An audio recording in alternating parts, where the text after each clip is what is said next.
President Trump taking on Harvard University and their anti-Semitic practices. This news has been developing over the last several days. And previously, the Trump administration said, we're going to pump the brakes on the $9-something billion that you get from the federal government unless you cancel your DEI policies, reform your anti-Semitic policies, and comply with the new federal standards. Remember, Harvard had no problem complying with the federal standards when they were federal standards that they agreed with, right? It was not an attack on academic freedom when it was policies they agreed with. You see, they don't object to having federal policies. They only object to complying with federal policies that they disagree with, right? We're going to comply with all the policies that we agree with, basically is their position. So last night, and this happened shortly after the very ominous statement from Governor Maura Healey.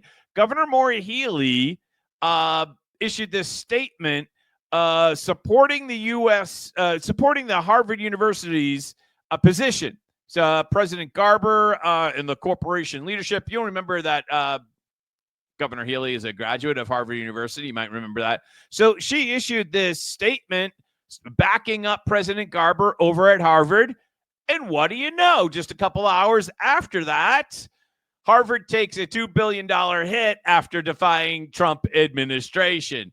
Right. So it's like, good job, Maura Healey. You really put it over the edge there. Yeah, Trump was really scared by the line in the sand that you drew, Maura Healey. Yeah, he's really intimidated.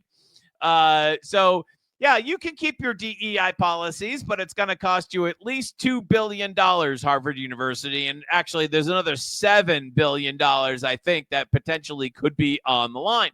Some people are saying today, why doesn't Harvard just be like Hillsdale College and do its Harvard thing with its private money? After all, they have a $50 billion endowment. $50 billion endowment.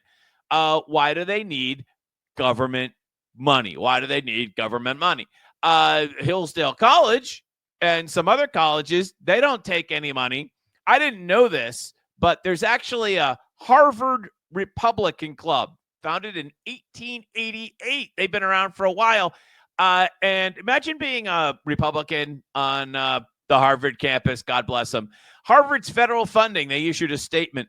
Harvard administration refused to comply with the federal request to reverse ideological capture. That's a good way to say it.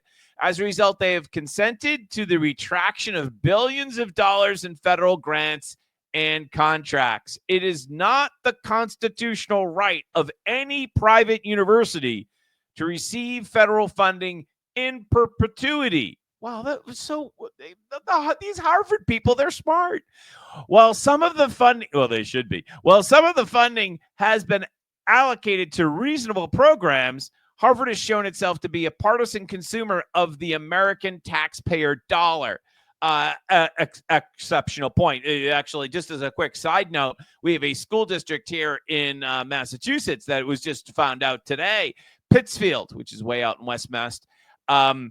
They're not going to change their DEI policies either, and it might cost them 48 jobs. They're willing to sacrifice a small little struggling city in the Berkshires. They're willing to sacrifice 48 jobs for their DEI policies, and apparently Harvard University is willing to sacrifice over $2 billion and maybe even $9 billion for their policies, their DEI policies. Meanwhile, President Trump has doubled down this afternoon. Christopher Rufo reporting the president is escalating the fight on Truth Social. Perhaps Harvard should lose its tax-exempt status and be taxed as a political entity if it keeps pushing political, ideological, terrorist-inspired and supporting sickness. Ooh, those are tough words from any president. Remember, tax-exempt status is totally contingent upon acting in the public interest. The real Donald Trump.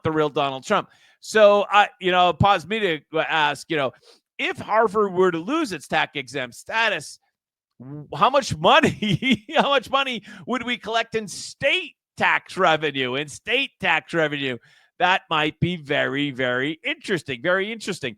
Elizabeth Warren, while I'm at it, it wasn't too long ago that you proposed a wealth tax for the billionaires. Am I right? Wasn't it like 2% wealth tax?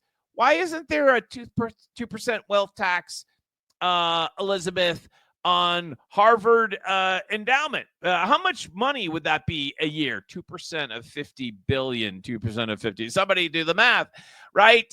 That's a lot of money. I'm pretty sure that's $1 billion. You know what? You know what $1 billion will buy you? A year of Healy Hotels. A year of Healy Hotels, which is the one-of-a-kind shelter program that we have in Massachusetts for illegal aliens. Yeah, $1 billion will pay to house all the illegal aliens in Massachusetts for a year. Perfect. That's just absolutely perfect. Maybe that's what we should do. So we'll keep you posted. Obviously, the conflict will continue to escalate. There got to be some reasonable people left on the Harvard campus who, some economist or some biologist or somebody who is not political in any way, shape, or form, who just lost their grant funding and is going to be like, what the? And so there's got to be some backlash to this, hopefully, you would imagine, on the campus because money talks, right? Money talks. And you would imagine that eventually they'll cave, you would think, as they did with their president, Claudine Gay, who still actually has her job at Harvard. But she did resign, and you would imagine that eventually Harvard will once again cave. Just a matter of time.